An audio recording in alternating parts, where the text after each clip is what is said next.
What's happening, folks? How you doing? Hope the sun is shining wherever you are. If not on the outside, then absolutely on the inside. You know me, I have a bit of a flair for the dramatics, if you will. Let's hop right into it.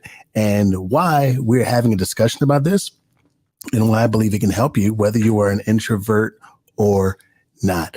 Again, your network is your net worth.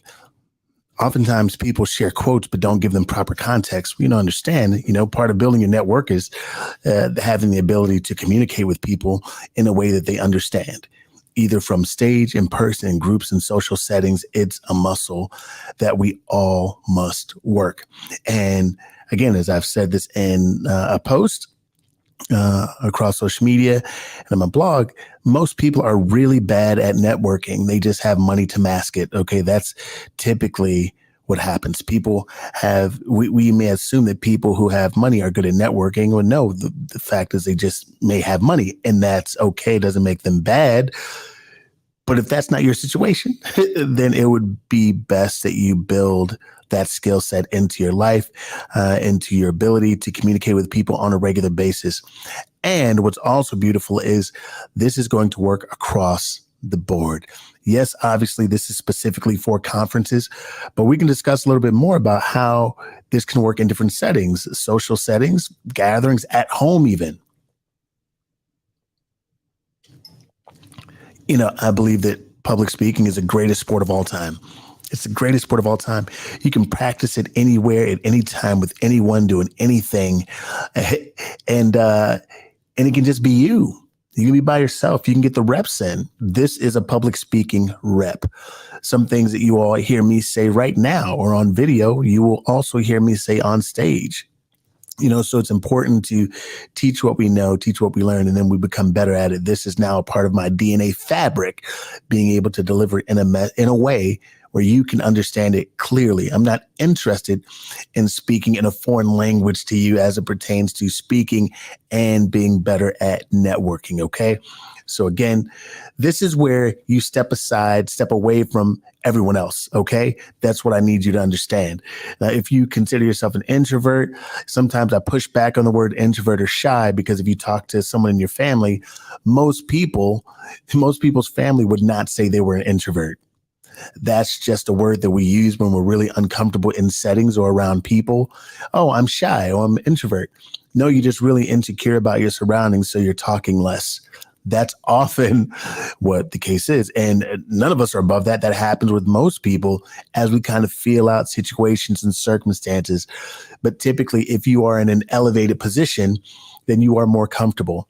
Let's say if you're an athlete and you're on the court, you're on the tennis court, the basketball court, you're on the football field, you are on the golf course, and you're really good, you're solid. There's a different kind of bravado there, or level of comfort and ability to network, than if you were on stage giving a presentation in front of 1,000 people, or if you had to pitch your idea to 3 really important people that had the power to make or break. Or if you were trying to walk up to someone that you were interested in and wanted to pitch them on the idea of going on a date with you. All those things are different. Like when you are put in different positions. And I think that is a true measure of confidence. It's not who you are when you are in comfortable situations, or when you are the richest or the most well-known, or the most sure of yourself. It's when you are in a foreign position, when you are somewhere where no one knows you and you're still able to be the same person. That right there. If we can get better at that, if you can get better at that, life will shift for you. If you can be the same person, regardless of who's around, you'll win more consistently. So 5 things. Okay. 5 things you can do at conferences to build better relationships. Number 1 is, lead with a smile and a greeting. You'd be amazed. No, you wouldn't be amazed, because you see it all the time. People just kind of look at you. You look at them, then it's awkward. And I really think it's weird when people stare at you and then don't say anything, don't do anything. And then when you say hello, they either ignore you or treat you like you're the crazy person for saying hello to them. So I always tell folks, listen, it can be really uncomfortable or insecure when people are in these moments or situations. So you can work on that, though. You can work on that by leading with a smile and a greeting. Hey, how you doing? My name is Stan. Like if we're talking about like close proximity, we're about to engage, or if, hey, how you doing? and walking past someone or opening up the door for someone or someone to open up the door for you. Hey, thank you. I appreciate it. Like those greetings, those are reps. Those are speaking reps. But all too often you might be like, oh, I don't know what they're going to think of me if I say hello, if I say hi. They're going to think I'm weird. No, they're weird. They're weird. If someone stares at you and you say hello and they don't speak, they're the weird one. Okay. Respectfully, or however it's received. That's just the truth. Or they're insecure. Okay. All those things fall in line because sometimes people who appear to be mean are just wildly insecure. Okay. All right. So again, number one, lead with a smile and a greeting. Like that's undefeated. Number two, practice saying, and I got into this moment, practice saying hello to everyone, even when you're just passing by. Again, a lot of folks may feel invisible. They don't feel seen. They're uncomfortable, and we all can be from time to time. But that's why it's great to practice using your voice. It's really important and a powerful skill set to be comfortable using your voice. There are times where, you could have spoken up, but you didn't speak up. You don't practice using your voice enough because when it really matters, can you say hello? When it really matters, are you ready to present? When it really matters, are you able to go up to someone that you've been waiting to meet when it matters most? Like, that's why we have to get these reps in. That's why we have to say, hello, hey, how you doing? Meet and greet regularly. I've literally went to mingle. Like I went to mix and mingle groups or the icebreaker groups or the socials. And I'm not talking about high school or college. I'm talking about professional events. Professional events that were networking events. Networking mingle events, and I've seen people stand around tables and around the wall, like at old school at a club, and nobody wanted to dance if no one wanted to dance, and just stand around looking at each other at networking events. I think also there are also sometimes, quite often, networking events that are not emceed or hosted by someone. If you have a networking event, it would make a lot of sense to have someone MC or host the networking event, not just have them be there and music be playing and food. People are awkward. People are awkward. They don't know what to say. They don't know how to say it. They're insecure. They lack confidence. They don't know if they wore the right thing. The list goes on and on. That's why it's really, really important that if you're going to have a mix and mingle, if you're going to have a networking experience or opportunity, that it can't just be the person on stage. Let's say if there are presentations going on, it can't just be the person on stage saying, hey, meet people. When there are moments where folks, let's say if you really want your conference to thrive, you could have designated people that help others network and meet and greet and connect people. Hey, how you doing? Oh, I'm Stan. I'm here. I'm part of the welcoming committee. Awesome. Is that you? Okay. Cynthia. Okay. Awesome. Cynthia. All right. Stacy. Okay. Cynthia meets Stacy. Stacy meets Cynthia. You guys should talk. Yeah. I sense some synergy here. An awesome opportunity to get at it and then move on. That component is missing in conferences. It's worth paying someone to do that, by the way. It's worth paying someone that not only MCs from the stage, but MCs in the audience. MCs throughout the conference, because people break from these big sessions or keynote presentations, and then they feel like they're back on an island. They feel like they're back on an island. So the person that you're paying to be on stage could be the same person help. When I MC events, this isn't even a plug. I mean, if you're smart, you've either already hired me or you want to. But when I'm MCing an event, like I am there doing some of the things that the conference organizer or the planners aren't able to do, whether it's or are less comfortable doing, whether that's being on stage or making sure engagement is happening throughout the experience. That's really important. It raises the level of the conference and how people see you. When you create a better experience for conference attendees, you win. You win. Okay. So that's really, really important when we're talking about connecting and meeting and greeting and mixing and mingling. Number 3, have a compliment and a question to follow it up. Like, I love your specs. I love your frames. They're really nice. Where'd you get them from? Those are amazing. If you can't tell me, I understand. I get it. Like, those questions, understand that compliments are like little invisible gifts. Okay. Compliments are gifts that you can't see, but you can feel them. You can hear them. That's why we should give more of them.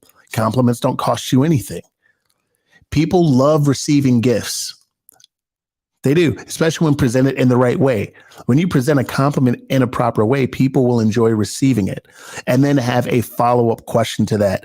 It could be an outfit. It could be hair. It could be shoes. It could be the way they speak. It could be their smile. It could be a barrette. It could be a braid. It could be eyebrows. I don't know. It's something that you saw. Find something that you can authentically compliment. And then we start a conversation. Then we move, okay? And then we move. So have a compliment and a question. Then being honest. Number 4, being honest. Being honest means if you're awkward, quiet, heck, if you have something about you that you know folks are looking at and everyone might be a little weird about it, I don't know, whatever it is, like, be willing to say what it is. In comedy, one of the things that's powerful about comedy is it's calling attention to the obvious. Like, if you're really trying to be funny, call attention to the obvious in an appropriate way, especially in these kind of settings that, don't isolate anyone, but it's more welcoming, especially if it's about you. Really, so that's my first conference. Kind of awkward around new people, but thanks for saying hi. That. If there is a dinner, an opportunity, hey, I'm going to lunch right now. You're welcome to join if you'd like. Like, if you're the outgoing person, then be the person inviting. Like, there are a lot of fake outgoing people, like folks out here that are grandstanding that aren't who they say they are. If you're really outgoing, then invite somebody to lunch. If you're really outgoing, then welcome someone. Make someone feel welcome. Don't walk around acting cool. All these cool crowds, of course, they're going to exist to some degree, but at what stake? Like, what's at stake? Everyone keeps talking about building community, but they only talk about that when they are in uncomfortable communities. If you are in a situation where, like, oh, I'm comfortable here, this place is like my second home, then if it's like your second home and somebody's visiting your home, then you should host them, shouldn't you? You should make them feel comfortable, shouldn't you? You should help them, shouldn't you? There are a lot of shoulds in there, but you understand where I'm going with this, all right? That is where we're at. That's what we're talking about. All right. And then last but certainly not least, number 5 is build a solid connection or information exchange with at least 2 people per conference day. Now, this may depend on the size of the conference, but this is a really safe number. Test it for me and let me know what you think. I've already tested it myself. I never share anything that I have not done myself. Okay. If you're looking to build yourself, build your network, build who you are, then build a solid connection or information exchange with at least 2 people per conference day. Conference is 3 days. You should leave there with 6 phone numbers, at least 6 connections on social media. And then, plot twist, follow up. If you're really bad at following up, then follow up. I'm talking to myself right now, by the way. If you're really bad at following up, then follow up before you think you should follow up. Like, while you're thinking about it, follow up. That is what you should do. Is it always easy? Does it make sense? Just do it. Not all this old school. Now I got to wait 5 days to call them because I don't want them to think I'm thirsty. Like, we're talking about building relationships, especially if you can offer value, friendship, relationship, money, opportunity, success. Reach out. That person wants you to reach out. They're just awkward themselves and they don't know when they should reach out. These are 5 things that can really, really help you build relationships at conferences, even if you're an introvert. I'm going through my notes again. So we have number 1, lead with a smile and a greeting. Number 2, practice saying hello to everyone. You're going to get this hello work. All right. Number 3, have a compliment and a question to follow up. Number 4, be authentic and honest. Number 5, build a solid connection or information exchange with at least 2 people for conference day. Sorry, at least 2 people per conference day. Actually, part of me feels like that's one of the more powerful ones. At least 2 people per conference day. That's all I got. If you have any questions, feel free to put them in the comments wherever you might be listening to this. I hope it was helpful. Make sure that you're always building your currency and a way to help you flow. The power of currency is a very real thing. You have to understand when it comes to human currency and people and how we move and how we shake, there are other ways to develop yourself to help you get to money and opportunity that don't involve money, but it'll certainly lead to it. This is Stan Pearson II. You heard it first. Remember, you don't have to be perfect. You just have to be willing to make some progress because effort on fire beats knowledge on ice. Peace.